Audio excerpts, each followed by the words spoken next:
Welcome everybody to our June LOF&BE webinar series. I'm Sarah McAllister with the U.S. Forest Service. I host these with Sam Manzello and Sayaka Suzuki.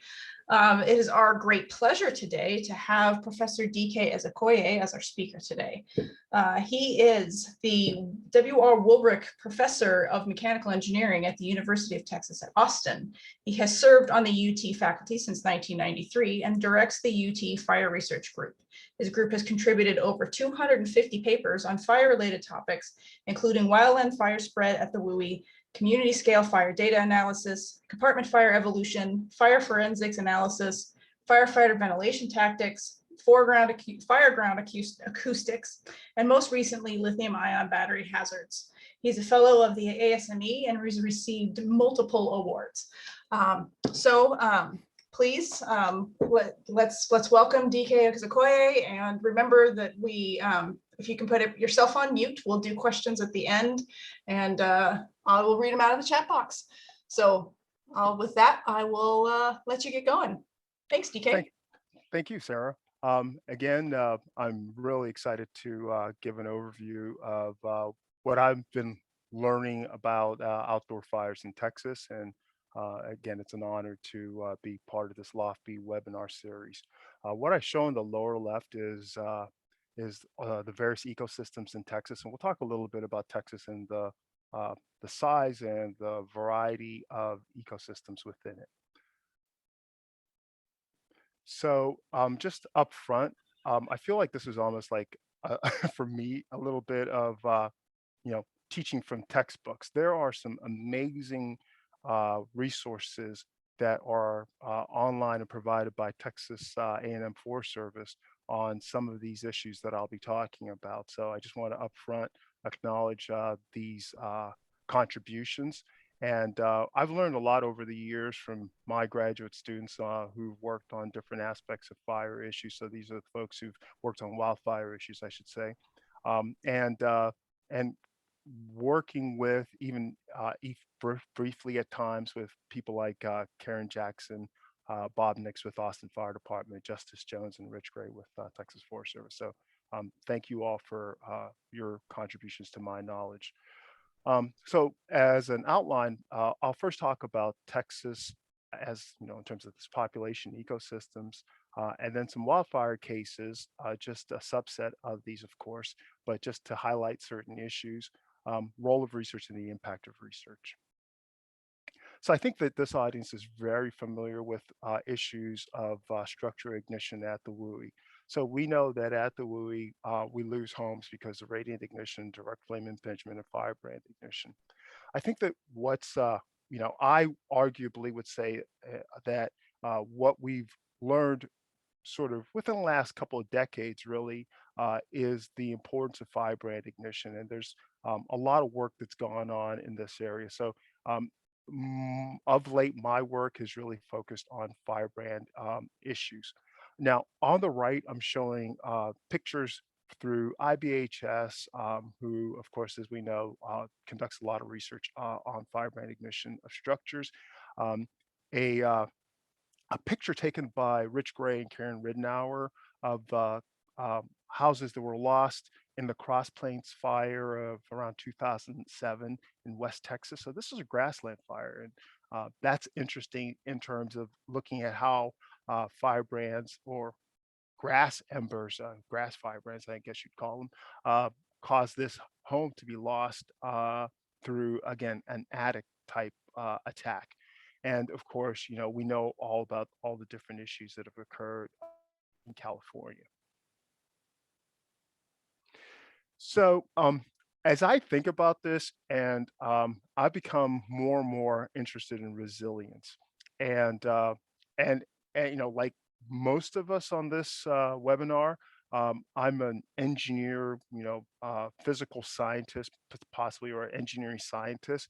And so when I think about resilience, though, I sometimes wonder how much of what I do in terms of the ability to quantify some of these issues becomes important relative to actions that perhaps are more organic and are more community based. So I worry about what my neighbors are doing in terms of protecting against wildland fires.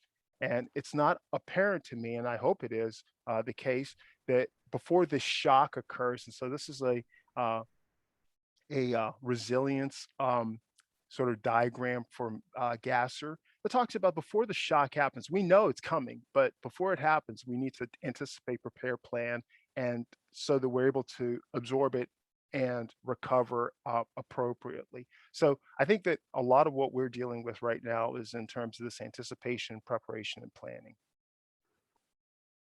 So, with respect to Texas, and excuse me for those people internationally, I'm going to, for the most part, speak about these things in terms of acres and in terms of square miles. But it's about a population of about 30 million people and 268,000 square miles. So it's comparable to France in terms of the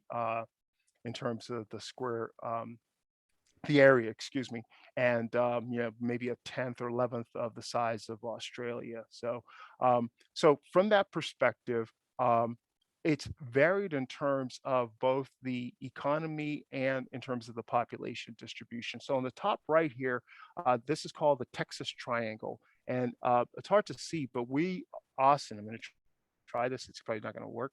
Let's see. Okay, it's not working. So the Texas Triangle, about 70% of Texas population is within that triangular area, and about 80% of the economic activity of the GDP. So it's a densely populated area, and we'll talk about some of the fire implications. Austin is located on the left edge here. I hope you can see my cursor, and in Travis County. And so if we look at that county, it's right here. Austin is both the capital and a burgeoning sort of tech hub, both within the state and nationally. Um, and uh, and so the University of Texas, of course, at Austin is located here. A lot of times when people think about Texas, they think about, if you watch a lot of cowboy movies, you think about sort of scrub land and, desert basically. And that's not the full story. And so if you look at sort of the forested and the vegetation, if you will, and forested regions of Texas, first of all, the top left here and sort of middle are showing central and west Texas. There's a carve out here, which is East Texas. So East Texas, among other things, is known as a timber producing region in the country. So there are pine forest, oak hickory forest, several types of forest types within East Texas, and these are commercial uh, timber operations owned by logging and companies and real estate investment trusts, etc. Um, Now, as you go central Texas and further west, it's still significant amounts of forest acreage, but then the types of trees change. And so, a predominant type of tree in Texas is this mesquite tree, shown in the lower left here, and so we see still forested regions, but with varied types of trees and vegetation. One of the interesting parts of Texas is that 90% of the land, it's a large state, is privately owned. So I'll allude to and talk about what the issues are in terms of fuel and fire management when you have such a large amount of land that is privately owned. My focus will be on 2011, and the hope is that through the lessons learned from 2011, we can prepare for subsequent shocks. And we may, in fact, be in a place that we're going to see some of these shocks in the not distant future. So 2011 was characterized by a relatively wet 2010 with a 2011 drought, and there were over 31,000 fires and over 1.6 million acres, sorry, 4 million acres, 1.6 million hectares, and burned, and nearly 3,000 homes lost. Um, so we'll talk about homes lost in sort of this central Texas area, and homes lost in this uh, area shown here. This is Possum Kingdom and other fires around the state. Um, well, okay. What, again, in terms of learning occurs, um, roughly 40% or so of the state's population live within the wildland urban interface, and is defined as 2 miles of wildfires that have occurred. I think that I've seen figures of about 33% or so, 30 to 33% for the US population at large. So Texas is not that different, perhaps a little bit higher than the nation at large. So this is an important problem. Our ability to deal with how climate issues are affecting the state in terms of wildland fires is going to be something that we're going to be challenged with as we move forward. And so, sort of talking about that, what are some of the projections for 2022, or even, perhaps later in 2021? Um, so looking at NOAA and in terms of the National Oceanographic and Atmospheric Agency Association, well, NOAA has sort of given us estimates of what uh, has been an incredibly wet and cool, had been, I should say, an incredibly wet and cool summer season. So we had an enormous amount of rain here in central Texas and much of Texas. And so as you look at the drought outlook for Texas, there is none. And I know that folks in California, Montana, are going through unbelievably dry and challenging times. So for us, this is great, except for one thing, well, a few things. One is that we were hit by a February freeze that killed a lot of vegetation. So there's a lot of dead vegetation throughout the state, and now we've had this relatively wet period. So the challenges are what might occur in the future. And so if you think about this in terms of climate effects, um, these are uh, drought percentages for the state itself, and so this is just again sort of the drought severity index. And so one of the things that you notice for this 2010, 2011 in the upper chart here is that, as we noted, 2010 was relatively wet, and there was no drought, and you see sort of this cyclical behavior anyway. And then you have this uh, horribly dry 2011. So while this is 2004 to 2011 on the top, the bottom's 2010 to 2016. And so, so again, cyclical drought type behavior occurs, and the effect of having relatively wet periods followed by dry periods has already shown itself to be a problem. Beyond that, 2011 was unseasonably warm. So as you look at warmest statewide summer temperatures, 1895 to 2011, you see that 2011 in Texas was, a significantly hot summer. And so these effects certainly play together in terms of affecting fire severity. Now, that's not all, obviously. We know the weather issues are important also. So we're going to talk about sort of two different types of weather effects. And so we have at least two fire seasons in Texas, a winter spring fire season and a late summer. And we sort of hinted at the fact that winter freezing cures vegetation and makes them ready for sort of being, flammable and burning in this spring time frame. Late summer, it's dry and sort of ready, primed for fires.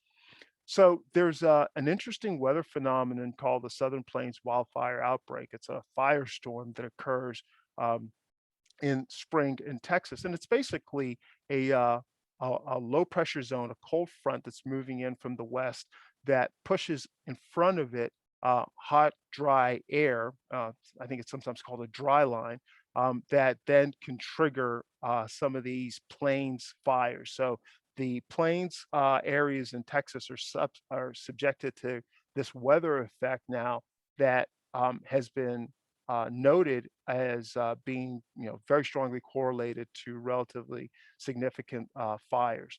Um, the state meteorologists, um, Lindley, Murdoch, and others have studied this to the point that now it's predictable. And so that's a useful research issue in terms of being able to predict when areas are more likely to be subjected to these types of fires. When we talk about the late summer fires, and in particular, the fires in 2011, one of the issues was Tropical Storm Lee that was sitting off of the Louisiana coast. And so this is a counter-rotating storm center that produced, and you can sort of see it here, these very large high velocity winds in central Texas. Um, we have a lot of infrastructure issues in terms of power transmission lines, just like California. And so when you have instances like this, it's not surprising that associated with this would be the possibility for wildland fires. Okay, so climate clearly plays a role, weather plays a role. And so in terms of April, uh, there were just a number of fires that happened in sort of this, more western Texas area. And so I will talk more specifically about the Possum Kingdom later on. But again, this is not unusual, and it's unfortunate that we have. And I mean, looking at the dates again, April 6th, April 9th, April 9th, April 9th. So obviously things are happening there. In September, because of this tropical storm Lee, a number of fires occurred again, and so this is September 4th and September 5th associated with these high winds, primarily, certainly in this sort of central Texas area. And I'll talk about the Bastrop Complex fire, the Steiner Ranch fire, and also the Pinnacle fire. So we'll talk a little bit about what lessons learned come from those fires. So the first couple fires I'm going to talk about are relatively small, and so you might say, well, why are you talking about these relatively small fires? Small in the sense that I mean, we lost a lot of homes, 8 to 10 homes lost. Um, so it's not small, obviously, from an impact perspective for anybody who's lost a home. But we're talking about, again, about 100 acres, 40 hectares or so. Um, what's interesting about this, I feel, there are a couple of issues. One is that this is happening in a community. It's really part of Austin Oak Hill, um, that is slightly west of downtown Austin. And like much of Austin, it's a green, it's like there are green belts associated with it. And I remember actually visiting this site after the fire.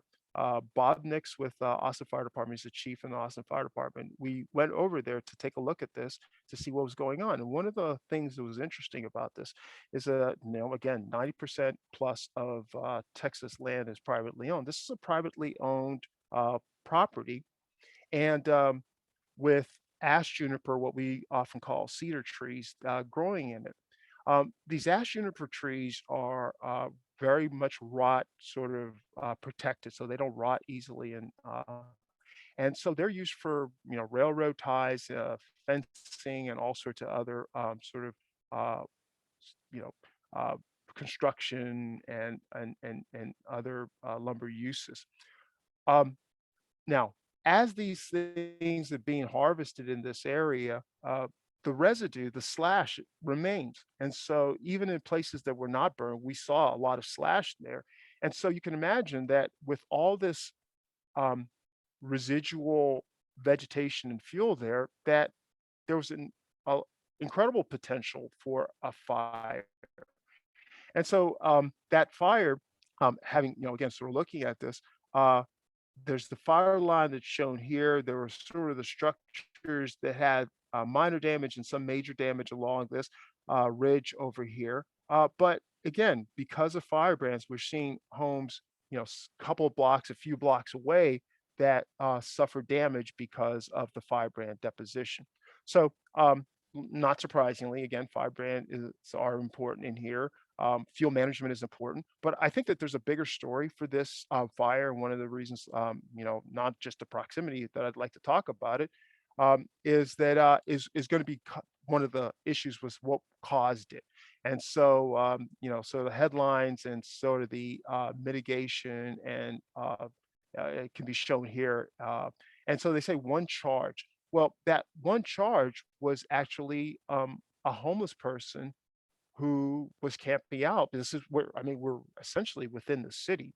So there was a homeless camp, and he was cooking, and it was windy, and the fire got out of control and caused all this damage. So many of our warmer cities, and those in California, certainly here in Texas, are dealing with significant homeless problems associated with economic challenges that are occurring across the US. And increasingly, fire departments are responding to homeless fire camps. So I know that there, and many of you know also that, we've already had a talk about informal settlements. And so the challenge is, what do we do in terms of managing the possibility of informal settlement fires that can transition into wildland urban interface fires? And we don't need a large amount of area to be burned for significant damage to occur. Another interesting small fire, uh, in relatively, is the Steiner Ranch fire that occurred because of this tropical storm Lee, September 4th in 2011. So, but again, 125 acres burned. It's a community west of northwest of Austin proper, but very close. I mean, we're talking, it's on the edge of the city really, and 20 homes were destroyed. So one of the things as you look at this, okay, so this is the Colorado River that runs through Austin. So as you note this community, you see that the Colorado River sort of encompasses the Steiner Ranch community. So this is the community here. Wildfire started here, but there was fear that that wildfire was going to be spreading further down. In terms of evacuation routes, there are really only two evacuation routes out of this community, this North Quillen Park Road and the Steiner Ranch Boulevard. So as this fire was encroaching on these communities, or this community, I should, the evacuation occurred because no one knew exactly what the fire evolution was going to be, and the evacuation itself was not staged. And many of the evacuees were stuck in their cars for hours. Had this been a much more severe fire, the losses could have been horrendous because of the evacuation process. So, as we think about resilience, before the fire, what evacuation plans have been made? So now the city and is considering adding multiple evacuation routes to this community because of the obvious issues associated with the and again, sometimes I think, wouldn't it be great to be a psychologist or a social scientist to understand how people react to this? Well, I don't have to be. I can just. So Knox and Myers looked at this community and asked, several questions about, given what had occurred, what steps were they taking to prepare essentially for anything that might occur after this. And for me, I think the most interesting takeaways, I think that, that people were pretty clear that they were going to harden their homes against, um, a wildfire. I'm confident that if I wanted to take measures such as those listed above in order to protect my home from wildfires. So you said, okay, I'm going to harden my home, which is great for the community and great for neighbors. I thought it was interesting to look at the risk perception questions. So when asked, what's the likelihood that there's going to be a fire that's affecting your property, or a fire that's going to happen in the not too distant future? So these are people who didn't necessarily, these, remember, only about 20 homes were lost. So these people did not lose their home. As a relatively small, confined wildland fire. So anything could still happen, but the perspective and perception that it was relatively low risk was still there. So this is interesting, and this is something that, again, from a communication perspective, we have to be aware of. All right, so a very significant fire was this Bastrop complex fire that happened the same day as, ignited the same day as this Steiner Ranch fire, September 4th, 2011. Unfortunately, two lives were lost, about 32,000 acres burned, and over 1,600 homes were destroyed. And so, looking at the map again, so we're all in the same area of Texas. Here's Austin. And so we're a little bit south and east of Austin proper. It's in a different county. And so, so what is interesting about this? So Camp Swift is up here. It's Texas National Guard base, and we were fortunate enough to do some prescribed burn testing with Karen Ridenour and Texas Forest Service, actually in spring of 2011, before any of this happened. So we weren't responsible in any way. But what is interesting then is just that this green area, which is a beautiful sort of pine forest area, um, was the site of this fire. You can see sort of, we'll talk about where it originated and how it spread shortly. So one of the interesting things about, so this has been relatively well studied, and Stambaugh and coworkers um, looked at sort of what factors played into the severity of this fire. And so, we certainly understand that this is the Palmer Drought Severity Index. So negative quantities are drier, positive are wetter, and but look at the expense, the time expenses from 1650 to basically the Bastrop Fire, 2000s over here. And so there are a couple of things that are sort of interesting to me about that, and we have to think about that from the perspective of, and they obviously make a strong case, much stronger than anything I'll say here. But in terms of um, fires per decade, so and they look at it in terms of just Native American, French sort of control of Texas, Spanish control, Mexican control, the Republic of Texas, and the United States. Sort of, as an aside, we talk a lot about Six Flags over Texas. Until these are five of the six, and the Confederacy is the sixth flag over Texas. So Texas has been sort of has had many flags flown over it. But sort of the trend that's apparent is that as population has increased, the fires per decade increased until a point. And so they make a very clear point that this is suppression activities become really important and much more prevalent sort of after the 1950s or so, actually probably in the 1930s. And so I guess, this is probably, Teddy Roosevelt mostly, and issues with the Forest Service at large. But you see that fires per decade decreased, and that may have contributed in terms of fuel load and other issues there. But certainly the scaling would have been there with population otherwise. So as you look at this Bastrop Complex fire, similar to some of the fires that have occurred in California, it was power transmission lines and trees coming in contact with those lines that caused the initial ignition. And just like California's litigation and all sorts of other problems associated with it, there are some very interesting weather issues that occurred as a result of through this fire. So the fire was again primarily driven because of this tropical storm that we talked about earlier. But you'll see later on that there are striations here that discuss the fact that you have relatively heavily burnt areas and relatively lightly burnt areas, particularly as you see near uh, the northernmost part of this fire origin.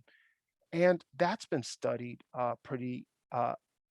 It's been studied, and among issues that occur. So this is images taken by Stephen Long. You see these striations of lightly burned areas and severely burned areas here, and so it's been made clear that these horizontal roll vortices were instrumental in the burning pattern, the lofting, and the rate of spread that occurred in this fire. Fire breaks did nothing to just sort of affect this fire spread process. And you can imagine sort of like the ember generation and embers lofted on the edges of these vortices compared to sort of like what might be happening in these trench regions. So clearly, much more has to be done in terms of understanding and studying this. But some of the early work by Haynes and others then explain some of the transport issues associated with these flow structures. So sort of then transitioning, um, West Texas and the wildland fire problem there. So if you remember, significant part of the population is in the central and East Texas area, much more sparsely populated in West Texas. Nevertheless, fires have occurred in West Texas, in Amarillo and other areas, and those are more like February of 2011. Interestingly enough, but these fires still impact the population centers. So, for example, this Possum Kingdom fire that we'll talk about a little bit, that's taking place here. Um, if you look at the smoke plume from it, you see that it goes over a moderately populated town or city, Waco, Texas. Um, and so, when you look at PM 2.5 data, so aerosol data from some of the monitoring sites in Waco, they are, not surprisingly, much higher than what are normal high readings from previous years. So 86 micrograms per cubic meter compared to 60 micrograms or 28 micrograms per cubic meter. So um, this has implications for shelter in place for people with respiratory illnesses and other issues. So we know that again, wildland fires have long range impact, and so this is one case of that. I didn't mention this before, but even the Bastrop fires, Corpus Christi, Texas, saw off the charts uh, uh, PM 2.5 readings because of the things that were happening in Central Texas. So this is an area that is being researched and that is important. So specifically talking about the Possum Kingdom fire of April 9th, I think that there are a couple things interesting about that. So Possum Kingdom is about 100 miles west of Fort Worth, Texas. And so it's a resort area. There's to this reservoir that's been created there. And in this particular fire, is really four fires. 126,000 acres were burned, and 168 homes were destroyed. So that's horrendous. That's again, I mean, it's a lot of loss. Um, what there are a lot of interesting issues there. One is that 2 years earlier, there was another fire there. Well, there have been lots of fires there, but there was a fire there essentially the same date, really, that burned 1,000 acres and 14 homes were lost. So you remember when I was talking about the Steiner Ranch survey, and there was this risk perception issue of what are the likelihoods that you're going to see a fire? And so I don't know. We're all sort of normal, rational people like, well, there was just a fire. There's there's it's unlikely that we're going to see another fire. Well, perhaps not. And so, these are cases where there have been lots of fires in an area, and once you are subjected to fires, there's a high likelihood that fires will continue. So, Karen Jackson Ridnour at the time noted that the lack of fire allowed these ash juniper trees to proliferate, and so these are the source of allergies, but they are incredibly flammable also. And so these were a big contributor to these fires there. I think this is really interesting. It's just that, the number of fires that had occurred, this is prior to the 2009 fire at Possum Kingdom, the number of fires that had occurred in a 10-mile radius around that lake. And so again, once fires are occurring, they may continue to occur, and we have to be vigilant in terms of preparation and somehow communication of the fact that a fire happening does not somehow protect us. I mean, obviously, if the vegetation is lost, yes, but we have to be more careful about sort of understanding where there still is vegetation, a fire could and fuels, there a fire could still occur. I'm going to transition for the last 19 or so minutes of this to talk about then what research has occurred and what are the issues. And I think again, this audience is very well aware of what the physics of these processes are, but it's again, it's firebrand generation, transport, and ignition. Um, if there to me, if there is a wildland urban interface research area, it's really folk. I'm glad Sam Sayaka and all these, This is the problem, right? This is the thing that we have to be focusing on.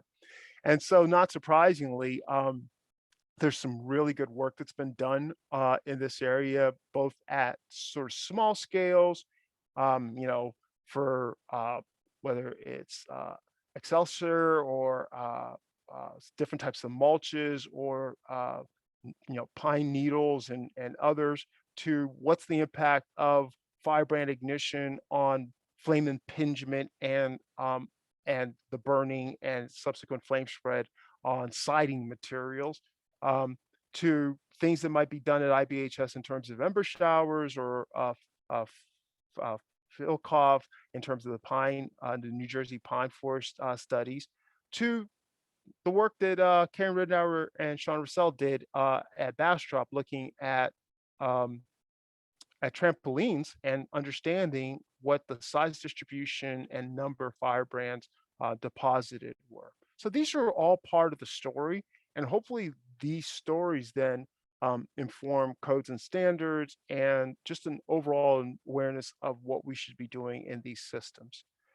So again, as I mentioned, in terms of post-fire investigation, um, in some sense, I think that that might be some of the most important research that we as a community are doing in terms of wildland fires. It's just understanding after the fact what happened, what was lost, why did it happen, and so this work by Russell and Ridenour, they took after the Bastrop fire, they went searching for trampolines and understanding that firebrands will have burnt through these trampolines, and so they noted, among other issues, that this firebrand density was between 97, 100, and 732 holes per square meter, and most of the holes were less than about half a centimeter squared. So, so we're talking about 7 millimeter type characteristic length scales for these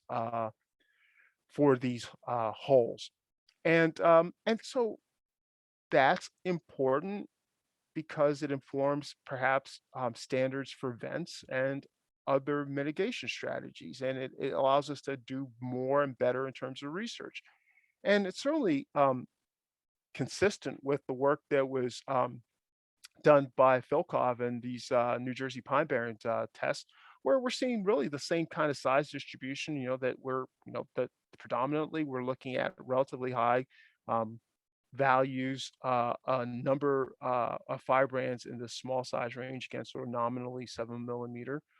But I think also sort of understanding that the morphology and the geometry of these firebrands can range from sort of, sticks and rods to bark and cylindrical sections with, again, an understanding of the smaller size range. So the consistency between field tests and post fire reconnaissance is important. I'm going to tell a story, a little bit of a story about work that we've done that I think needs to continue to be done, and that is really about firebrand generation. And so Ben Barr, uh, working with me, we were looking at, are there ways of understanding both the size distribution and also the mechanism by which firebrands are generated. And Ben's, he's long left the university, but was a very talented person. And so, in terms of sort of coming up with a model to look at that, it was just this aerodynamic loading model. And so, it'd be interesting now, given these horizontal roll vortices, to say, well, we weren't thinking about it in terms of horizontal roll vortices. We're just thinking about it in terms of just overall plumes. But in terms of horizontal roll vortices or in terms of types of vegetation, what would we need to know, or what data would be important to be able to characterize um, this aerodynamic loading and fracture? How would one do this for bark as compared to branches? That would be something that's important. And so, very simple testing, furnace oven testing, showed that this is yellow poplar, that we could look at the flexural strength, the fracture strength of these um, uh, pieces of wood, and think about that basically in terms of the density. So as these wood systems pyrolyze and lose strength through loss of density, really. We're seeing that that explains a lot. So the loss of density explains a lot of the loss of flexural strength.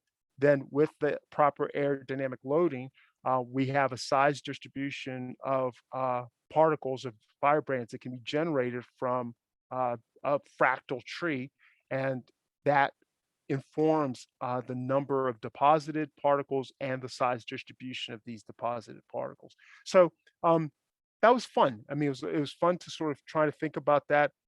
It's by no means the end story of all these types of problems, but it's a way of thinking about it, and I think that it has to be more rigorously examined and also evaluated for different types of vegetation. Um, what we were looking at was just a simple lofty model, which is very basic and doesn't include enough of the physics to be of real importance. But I think about work by Serdoye et al. And Carlos Fernandez Peo was a co-author on this paper of looking then at CFD calculations where coupled um, smoldering and flaming of the firebrands impacts the lofting and deposition. So, as we look at experiments and then consider what models can be applied. One of the things that this says is that, and not surprisingly, 600 meters away for this 10 megawatt per meter fire, we can have a range of firebrands deposited. I think, again, more work needs to be done on understanding issues associated with lofting deposition and temperature distribution of particles in systems like this, whether these are Monte Carlo or otherwise, to understand what these dynamics are.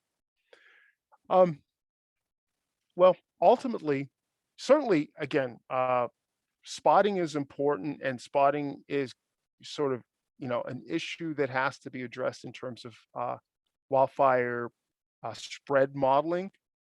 I'm personally interested in protecting homes and interested in community issues. So, as we think about home ignition sites, and we see that, yes, we know this. Attics are subjected to attack, and so it's important to understand attic penetration through all the different fence structures.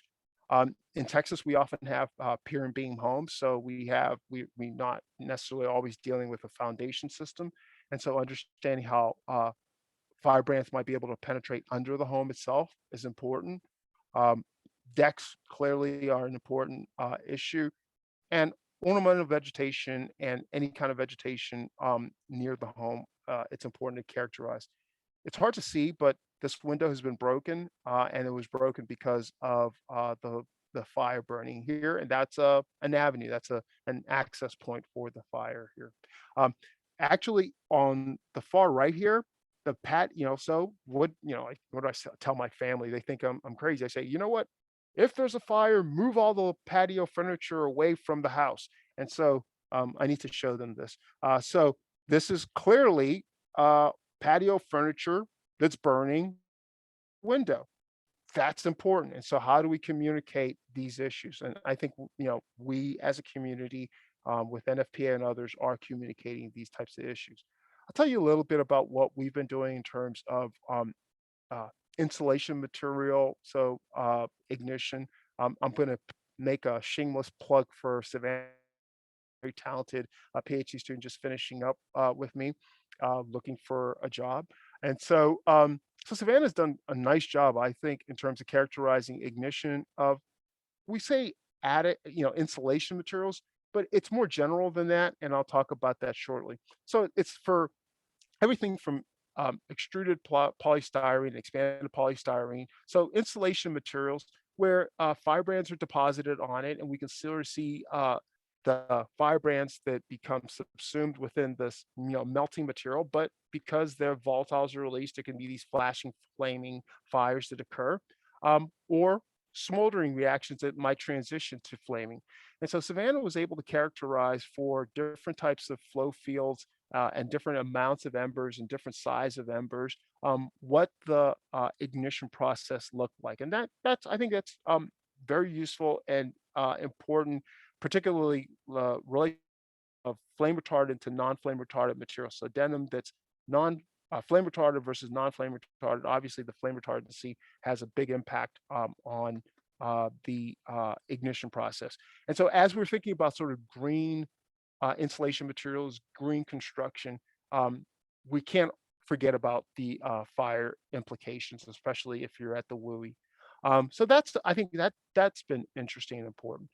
I think this is really sort of interesting is that when we talk about what happens with different types of vegetation or mulch material, um, I think you can buy, you know, s- a lot of borax for not much money. And so we were exploring what happens if you just treat, if you put it together a little bit of a homemade system for flame retardancy and uh, treat or not treat the material. And well, relatively inexpensive flame retardant materials have a big impact. No Burn is a commercial one. I guess we should not have put the name there. But these have a significant impact in terms of ignition. So that's something, again, sort of a takeaway. Um, at a sort of even sort of deeper level, the case should be made that there has to be a way to connect between small scale testing and large scale ignition results. And so we developed a model that used small scale testing in cone calorimeter, TGA, DSC to understand how ignition might occur. And so in general, the model predictions were relatively accurate compared to the experimental predictions, and so there should be an avenue there to explore how modeling could be useful in terms of some of these issues. And this is again for flame retardant and non-flame retardant. Um, Last bit that I'll talk about is about prairie grasses, which we can find throughout the United States, and in particular, it's relevant to Texas grassland fire. So we talk about this um, so late winter, early spring fires that happen in the plains regions of Texas.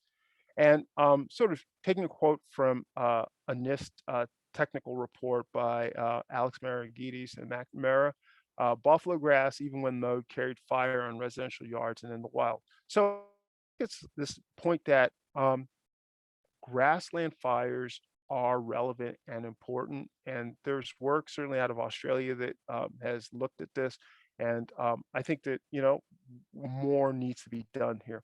And so when you look at Cross Plains, Texas, like I said for earlier, in terms of the work that Karen Ridenour had done with Rich Gray and others, um, these are I mean, there's not a whole lot of, forested regions or trees here, but homes are lost because of grass fires. And so one of these prescribed burn tests that was done at Camp Swift in early 2011 was really understanding what embers were generated by, little bluestem and other types of grasses at the WUI. So we did, a series of tests on little bluestem, a typical sort of grass that you might find in the prairie regions, to understand how did the different regions of it, the branch, stalk, and fluorescence change in terms of what were the properties of it in terms of ignition. And so, among other things, sort of things that you might be able to use in terms of modeling are so the critical heat fluxes. When do these things ignite? How much heat flux would be required? Is it different from the bunch versus the stalk versus the inflorescence? And we know this relative to sort of typical cellulosic materials. What's the impact of relative humidity on the fuel moisture content? So, as quantitative means of evaluating some of these fires evolve, becomes increasingly important. Um, so single plant burning, it's almost an academic problem. So we can characterize how single plants burn, and actually a relatively simple flame spread model does a good job at it. Um, at the time, WFDS or FDS does a good job at it. And what we were surprised at is, and maybe this is just a statistical variation, is that for the fuel moisture contents that we saw here, yeah, it's it's not as big an effect as what I would have expected or noted, and but it's there. Um, so again, like I said, both analytical studies and I, you know, to the NIST folks at the time, this was WFDS, not FDS, understanding that FDS now encompasses both structure and wildland fires. So there's some, in general, FDS prediction of single plant burning did a really good job. And so that's something that's, I think, valuable. But in some sense, it's more meaningful to look at multiple plants burning. And so in terms of multiple plants burning, we were interested in what uh, predictive capability occurred there. And I'm going to cut to the chase here. Well, first of all, we have capability of doing sort of heat release rates for modest size systems up to probably 400, 500 kilowatts and through inversion techniques. And we continue to sort of develop these capabilities. So I would say the challenge, and I'm going to move ahead. The challenge is that uh, at the time, it was the possibility of having breakage from these systems and having the burning, firebrands or embers igniting other elements. So other things we looked at were plant burns with the wind. How does that impact breakage? How does it impact what's generated off of it, et cetera. I'm going to sort of skip through this and just talk a little bit about prescribed burns before we move on. So clearly prescribed burns are one of the mechanisms to really affect the fuel part of wildland urban interface fires or wildland fires in general. Um, Years ago, wrote a proposal that unfortunately wasn't funded with Morgan Treadwell on decision issues and how do we use modeling and prescribed burns. I learned a lot. I thought that that was a really important exercise, even even if it wasn't funded. And so as you look at sort of landowner reasons to not use fire, um, resources, knowledge, legal concerns, planning assistance, loss of forage. So, I mean, there are good reasons why people don't use fire. So the question becomes, how do we make these resources available so that they can use fire? And there are a lot of good reasons to use fire. I mean, we know the reasons to use fire. It's well, and the most important one is it's cheap, right? It's very cheap compared to mechanical uh, uh, ways of fuel treatment. I think that there's a lot that has to be done here. But the challenges are if you are in the WUI already, then you have smoke issues. You've got the liability issues. So there are a lot of there are challenges still in terms of the use of prescribed burns. Um, so at a high level, what are lessons learned in general? So, we know the firebrands enter through the attic spaces. We know that where they accumulate. I think that we understand that these are the types of things that we generally talk about WUI fires. Where does this work go? And I know this is always talked about, but I want to talk about it also. It's important in terms of the Firewise communities. In terms of, I ask myself, well, where does where does the stuff that I do matter? I think that our community in general, in terms of California Building Code, Chapter 7A on vent sizes, I think that's a very practical and important issue. Austin just adopted the International Wildland Urban Interface Code, so that's yay. Those are important. Standards like ASTM E2886 are important. So I think that there are places that our findings are becoming used and are important. Um, and I just, I mean, this is more, chapter 7A issues in terms of penetration. We know attic penetration is important. This is the thing that led us to understanding or wanting to work on the attic insulation problem. Um, while, Los Angeles and the greater Los Angeles area, boy, high severity for fire zones there. And, they have lots of issues, but guess what? We do in Austin also. So as I think about this as being very, very personal. So as we Austin within Travis County, these blue zones are from the Austin Wildland Urban Interface regions are regions that are very prone or can have high likelihood and severity of wildland fires.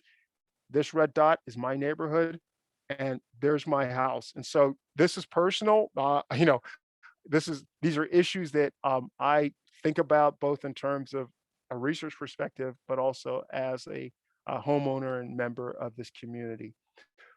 Sort of at the end, then, how do we create homes and protection like this house that survived the Possum Kingdom complex fire? I think those are some of the issues that we wrestle with as a community. So, um, to summarize, uh, nothing that I presented is new. Um, Climate change, weather, fuel loads were important in the very destructive 2011 wildland fire season for Texas. Um, we're learning, and so communities are adopting improved codes. They're going to be more expensive, but um, this will harden structures at the interface. Hopefully, uh, individuals will also, forgetting about the codes themselves, individuals will take steps to minimize impacts of wildland fires when they occur, because they will occur. Um, in some areas, we found that evacuation issues were inefficient and insufficient, and that better planning and more has to be done there. Um, After any given fire, NIST has been great at this, and it's incredibly important to do post-fire reconnaissance. It's been incredibly useful in providing information and data that's driving research. And more has to be done to produce actionable research to inform codes and standards. That's all I have. I'm happy to take questions and discuss what's what I talked about. Thanks for your attention. Well, thank you for the awesome overview of fires in Texas. I mean, it's, we hear about it only every once in a while, right? Because it's California, it's Oregon, that's Right. all in the news, and it's not every day we hear about the impact, in other places. As you were talking, a couple of questions popped up in the chat box. I'm going to go ahead and read them. One of them is from Marty Alexander. He asks, how many people died in total in 2011 from the fires? That's a very good question. Um, I don't know the number exactly. So it, it it we lost. I mean, you certainly saw the two that died in Bastrop, but I don't know the figures. I'll take a look. I don't know. That's a great question. Yeah, it seems you had a number of rather devastating fires. So Yeah, absolutely. No, I mean, hard to for add them all up. a lot of them did not have. I mean, Possum Kingdom, for example, there no lives were lost. I mean, that was a horrible fire. So I think we're doing certain things right. But again, obviously more has to be done. Yeah. Another quick question. I realize we're running out of time, but we'll go a little over, get a couple questions in. This one is how to practically deal with community level when most codes ultimately deal with individual homes. Oh, well, I guess, from my perspective, I think it builds on individual homes. I mean, my concern is what's happening in my neighbor's yard in some respects. So I think if my neighbor hardens, you know, uh, her home, I'm better protected, and I think it's a cascading issue. So I think that yes, certainly the codes impact homes at the community scale. I mean, we saw that, evacuation strategies are important, um, that sort of public safety response and public education is important.